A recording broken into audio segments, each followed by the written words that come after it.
This is what it looks like when Democrats have a monopoly over society. Woke cities in America are imploding, and yours may be next.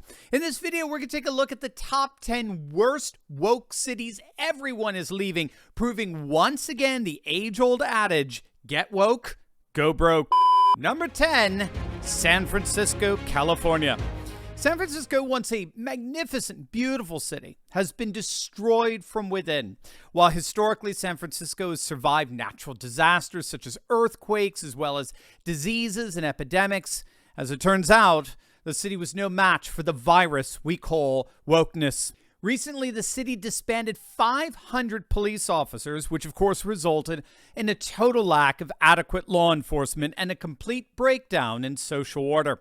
The decision to defund the police coincided with San Francisco having the highest property crime rate per capita among major cities. And shockingly, a recent poll revealed that nearly half, 45% of San Franciscans, reported being victims of theft or assault. The reason for this isn't complicated.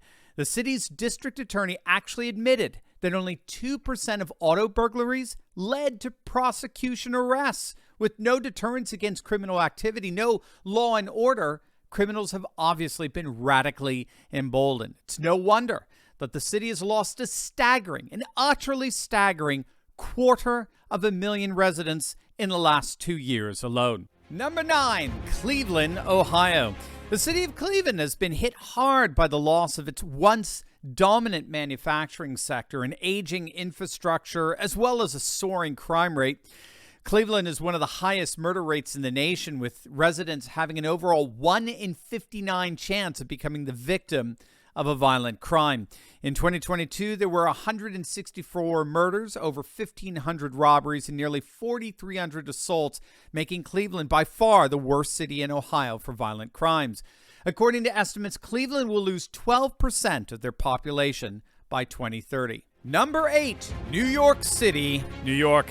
It's being widely reported that New York City is spiraling out of control. It's going into a full-blown death spiral.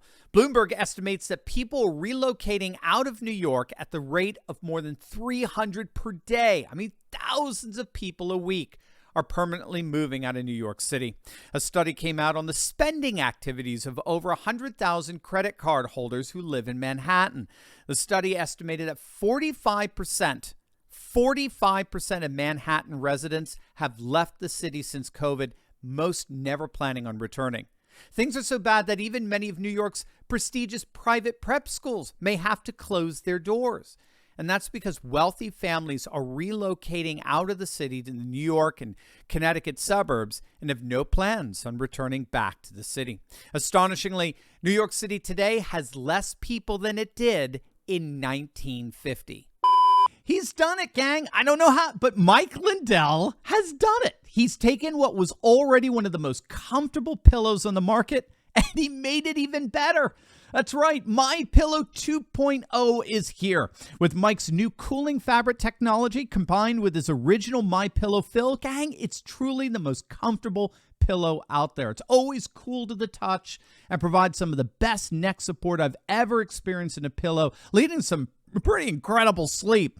For a limited time, Mike is providing over $150 off his new My Pillow if you use code Turley. That's right. MyPillow.com/Turley will get you massive savings on a set of 4 My Pillow 2.0s. Mike is he's a true patriot. He's a friend of the show, and he's a bona fide American entrepreneur. It's really a great product, so don't wait. Mike told me these new pillows are selling like hotcakes, and this offer will not last forever. Click on the link in the description below and use code Turley to get your My Pillow 2.0 today.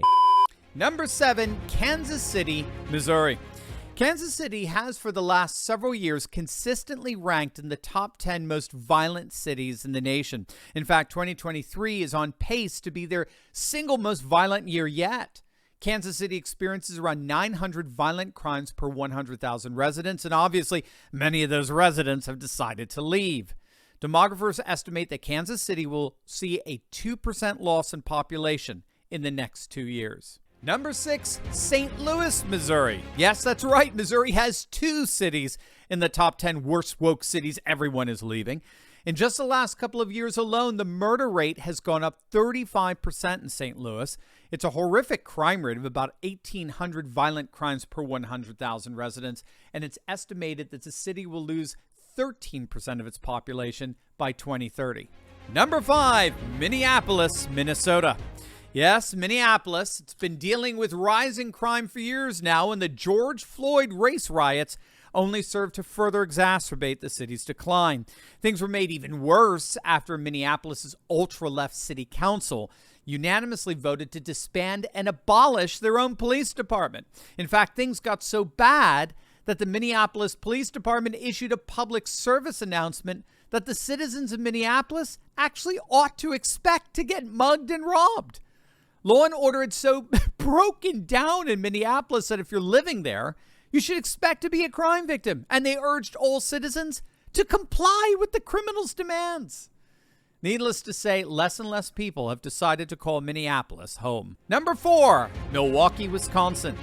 Milwaukee has been seeing a significant decline in population over the last several years as the city struggles with their, well, you guessed it, high crime rates. The disappearance of well-paying manufacturing jobs has led to a decrease in the middle class and an increase in poverty. The unemployment rate among young black males stands at a staggering 50%. And in the city's poorest corners, the infant mortality rate surpasses that of the Gaza Strip, Colombia, and Bulgaria. Milwaukee is estimated to lose 3% more of their population by 2030. Number 3, Pittsburgh, Pennsylvania. While Pittsburgh has been making a gentrified comeback of late, it still struggles with a high crime rate and attracting young professionals. The region has been one of the oldest populations in the country, with deaths consistently outnumbering births there. The Pittsburgh region as a whole has seen a decline of over 400,000 residents since 1969, and things are projected to get even worse. They're estimated to lose 11% of their population by 2030. Number 2, Baltimore, Maryland. Baltimore has been struggling with high crime rates, extreme poverty, and aging infrastructure for decades. In fact, President Trump once described a certain Baltimore Democrats district as a disgusting rat and rodent-infested mess where no human being would ever want to live. And he was actually right. According to pest control statistics, Baltimore is, in fact, one of the single most rat-infested cities in the United States. It ranks 6 overall. Baltimore's population has dropped to under 600,000 for the first time in over a century, and things are only getting worse. They'll see an estimated 9% decrease in population by 2030. And the number 1 woke city everyone is leaving, Detroit, Michigan. Detroit used to be a vibrant city. Today, it's a thoroughly depressed and dilapidated city, which, as it turns out, is becoming the model for what's happening in virtually all woke cities across the nation. They're actually calling our urban national decline the Detroitification of our cities. Detroit has lost half, that's right, half of its residential population since the 1950s, have been decimated by the decline in manufacturing and a surge in crime rate. And it's only going to get worse.